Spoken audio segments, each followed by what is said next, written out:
What if I told you the story of one man who tried to borrow 500,000 naira for a business as a young business owner? But today, this man is controlling millions of dollars, and not just in Nigeria, but in the entire continent. This is not luck, but it is risk. The story of vision. This is not just trial, but it is a ruthless consistency.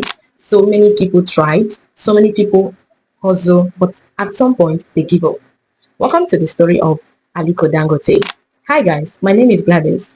I tell you stories and I give you latest gist and information that happens around the world. In the early life of Dangote, Aliko Dangote was born on the year 1957 and he was born on 10th April. He's not just a man that was born into any family. This man was born into a very influential business family. Aliko Dangote is a man that was born into wealth. He was born in Kano. His grandfather's name was Al-Hassan Dantata. This man was one of the richest men in the West Africa at that time. A lot of his age mates at that time were nobody. But he was one of the richest. But something really happened. But let me inform you that what many people do not know about Dangote, Dangote didn't just inherit wealth. He inherited business mindset, business thinking, business pattern, business strategies. As a child, he was already selling sweets in school just to make extra money.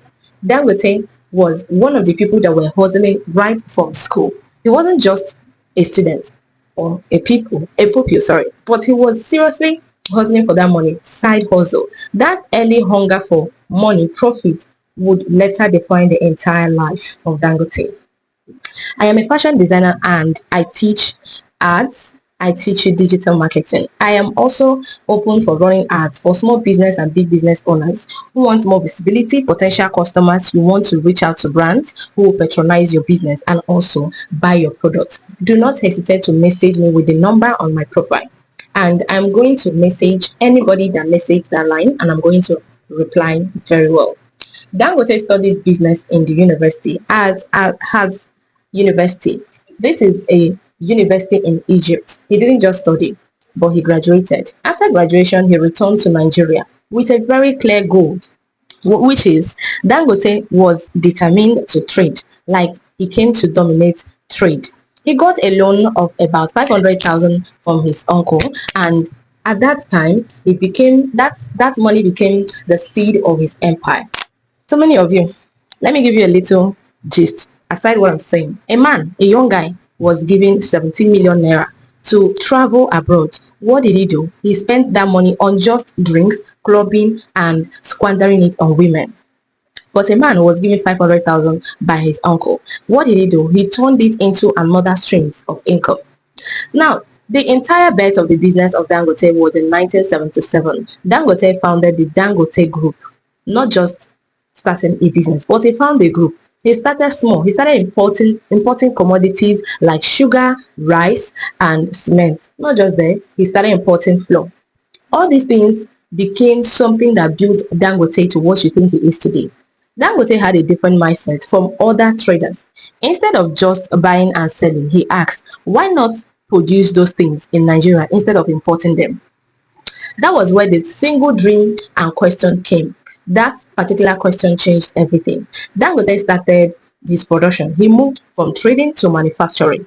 He started manufacturing and turning points. He invested heavily in cement factories. He invested heavily in sugar refineries. He invested heavily in flour mills.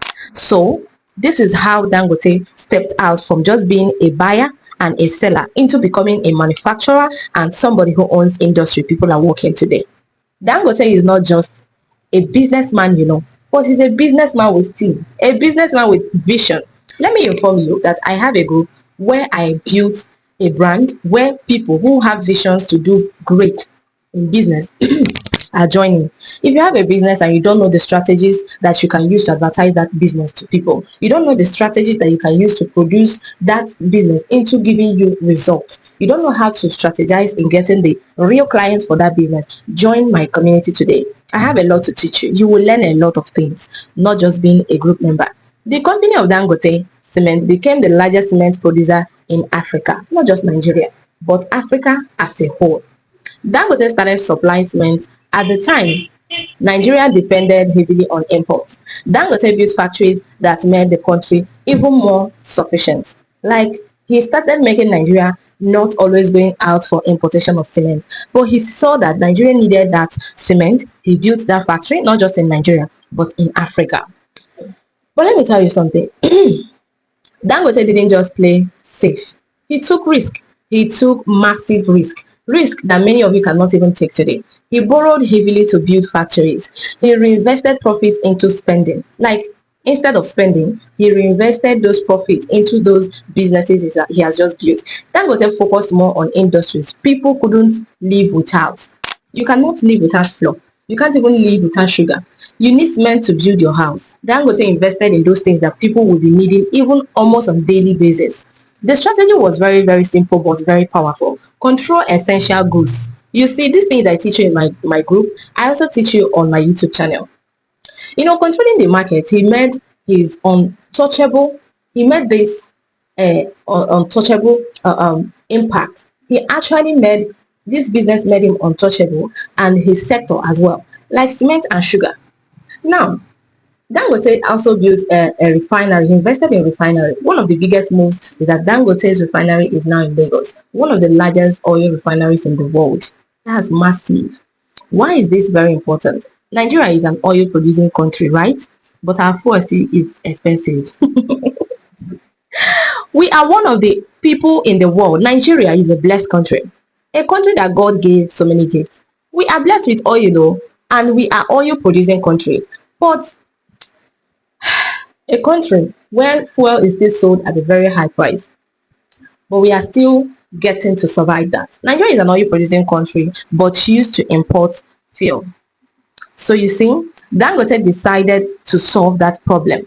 The refinery is designed to reduce fuel importation and sell billions, that they are going to save billions of dollars. Instead of importing, Nigeria is going to refine. Instead of us going to other countries to refine, we will refine in Nigeria. We'll create thousands of jobs. Dangote invested in that. So this is almost making him one of the richest men in Africa. Though discipline and long-term thinking, it came through discipline and long-term thinking, long-term projects. And Dangote became the richest man in Africa multiple times according to Forbes. So it's not just that he started a business or he invested in business. His net worth now is much. It has even reached tens of billions of dollars, not just in Naira. Dangote is rich in dollars. You can imagine that. So this story of Dangote can really just make you think outside the box. Dangote is not just about money. Through the foundation, Dangote's foundation, he has donated billions to education. He has donated to, he has supported healthcare projects. He's not just a man who is rich, but has helped fight poverty in Nigeria. Dangote is not just your regular rich man, but a man with teeth. So this story will teach you how to start small, but think big. How to trade, but also build system. This story will teach you a lot about you taking calculated risk. Not just taking risk, but taking risk calculated very well. I'm a fashion designer. I make ladies' outfits like gowns, skirts, two-piece, a lot, blazers. Do not hesitate to message me if you need any of my services. Stay tuned.